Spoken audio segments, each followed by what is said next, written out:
ఈ మధ్య దిల్ రాజు గారిని నేను నా స్టేజ్ మీద ఆహ్వానించి చెప్పేటప్పుడు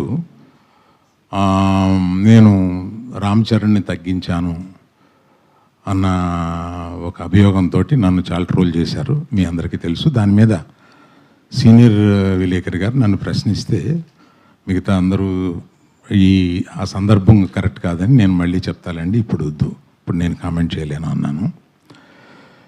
దాని మీద మీకు అంటే పబ్లిక్కి నేను చెప్పాలని అనుకున్నది ఏంటంటే, ఆ రోజు దిల్ రాజు గారిని ఆహ్వానిస్తూ ఆయన ఒక్క వారం రోజుల్లోనే కష్టాలు నష్టాలు ఇన్కమ్ ట్యాక్స్లు ఇవన్నీ అనుభవించారు అని పరిచయం చేయడానికి ఇన్అడ్వర్టెంట్లీ అంటే యాదాల ఉద్దేశపూర్వకం కాకుండా ఆ మాట అనాల్సి వచ్చింది.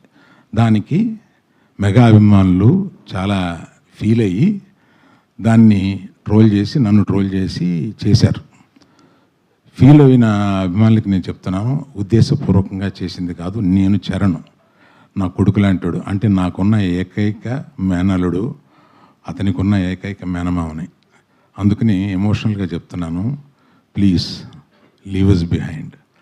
చరణ్కి నాకు ఉండే ఒక రిలేషన్షిప్ ఇస్ ఎక్సలెంట్ రిలేషన్షిప్లో ఉంటాం మేము. అందుకని please let us leave it alone.